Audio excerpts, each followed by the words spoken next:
kur jūsų meilė jūs nuves. Pradžia visą laiką graži. Ar jinai tęsis? Ar jinai rusnos kaip ir anksčiau? Kurgi meilė jūs veda? Jūs esate labai rami, labai romantiška, stabili moteriška asmenybė. Mėgstate romantiką, mėgstate dėmesį, mėgstate ramybę, pabūti su savimi. Kartais atrodo, kad pasiklystate labirintuose ir nežinot, kurį kelią pasirinkti. Atrodo, imsite tą kelią ar tą. Kartais galvojate, ką jums reikia keisti ir kokiu keliu eiti.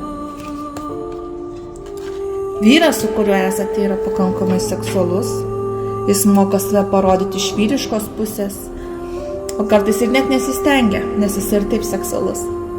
Šiaip mėgsta dėmesį, mėgsta paflirtuoti, turi gerą humorą ir apskritai kiekvienos moters akį gali patraukti.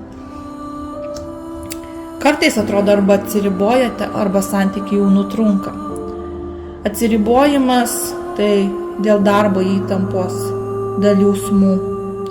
Kartais atrodo, kad viskas užgęsta, norit nutraukti santykius. Kartais jaučiatės be jėgų kažką spręsti, kažką daryti.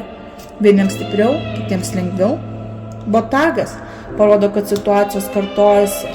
Ir jūs vėl įstringate tam tikrose situacijose. Ir atsidurėte kryžkelėje, labirinte, kuriuose vėl jūs renkatės, ką toliau daryti, kokiu toliau eiti. Botagas muša jūs kartais labai stipriai, bet pamokas jūs turite išmokti.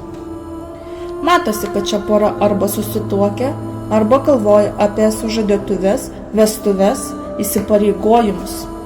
Tikrai yra meilė ir jausmai. Čia jūs susirašote, nes jūs mylit vienas kitą.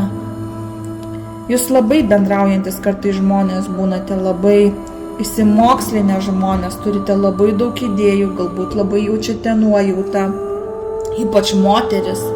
Moteris turi žinių, gali būti medium, ekstrasensė, turėti gerą nuojautą.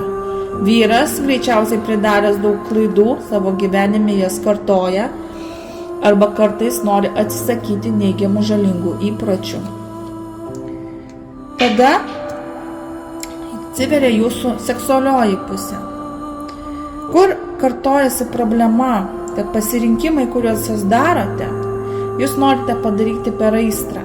Jūs mylite tą žmogų, meilė irgi kartais atrodo užgęsta, nes jūs norite per seksualumą, jūs traukia tas vyras ir jūs atsiduodate.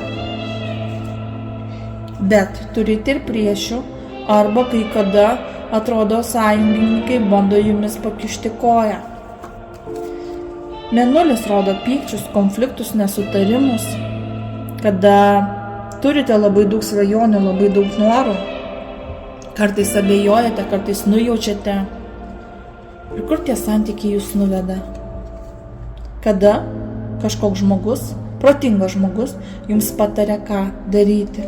Ir klausydami patarimo, jūs visgi įžiebėte meilę, jausmus, pildote vienas kitas svajones ir vėl atsigaunate kaip pora. Ir mylit vienas kitą.